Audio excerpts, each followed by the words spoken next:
Those against? The United States, standing alone, blocked the Security Council from passing a resolution that would do just that.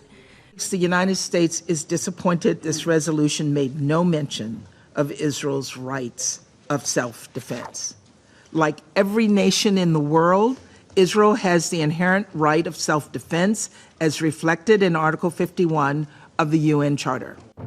This is the U.S. Ambassador to the United Nations, Linda Thomas Greenfield, voting against the humanitarian pause, utilizing the right of veto. And even how surreal it is, we need to ask ourselves, how did we get here? This is what we're going to talk about today. This is Nordic Nonsense, where we like to preview the news with a little bit of a different angle.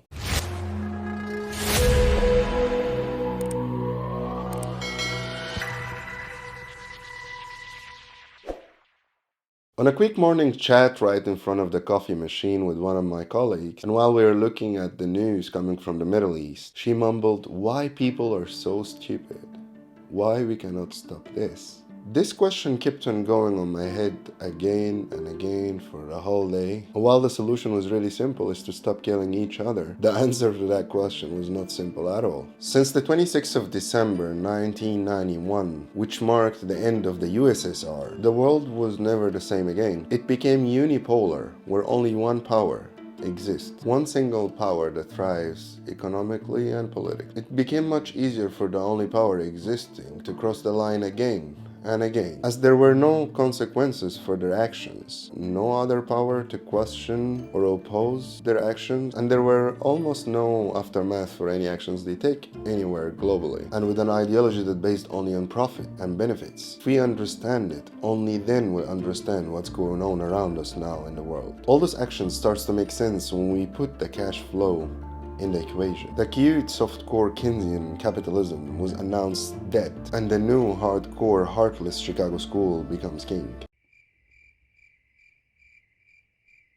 Guns to Caviar Index. The Guns and Caviar Index is a really interesting index. The theory goes that at the time of peace, we sell more caviar, more business, more people getting rich. At the times of war, we sell guns, so it goes less caviar, more of guns. Which when we look at it, it makes all the sense. At the times of war, there is no time for money and business flow. At the times of no war, it's a better chance to make business. The way it was being calculated is actually a comparison of how many fighter jets we are selling globally compared to how many private jets we are selling as well. And all the time, you are going the opposite of each other. More private jets, less killing machine. More fighter jets, less luxurious products. And in such a big market, global trade movement, it was so simple. The equation was like, why shall I kill somebody across the world because they are a customer already, or they are a potential customer? So the open trade guaranteed peace, or at least theoretically, until at one point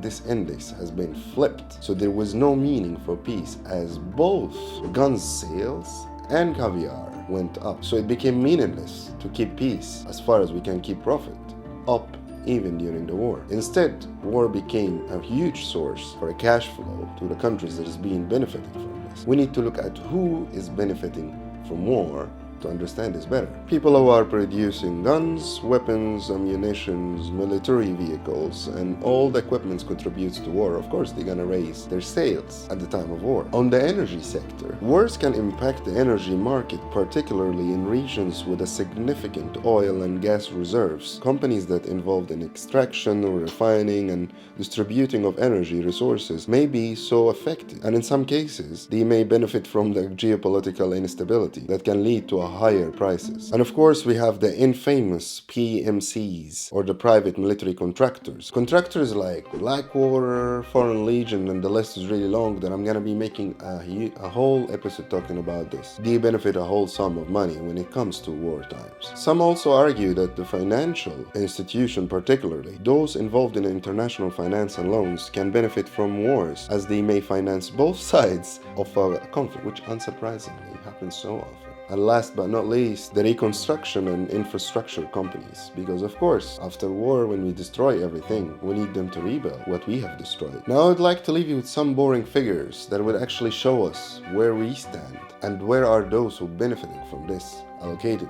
When we look at the global arms trade, it's estimated to be worth of 1.7 trillion per year USDs. The oil and gas industry is estimated to be worth over 3 trillion per year. The private military sectors leave us with 200 billion at least a year. And guess what? The top 5 arms producing companies in the world, they are based in the United States. The top 5 private military contractors in the world are all based in the United States. And then I'm sitting here left with a few questions that I would like to hear your opinions about. Is it fair that one country can oppose the will of the whole sum of nations with what is called veto? Can the public and the people play an actual real role in shifting the politics in our world? And last but not least, which country can play the role of a second pole? This was a quick reading of what's happening in the Middle East today, and that we cannot stop or make any changes.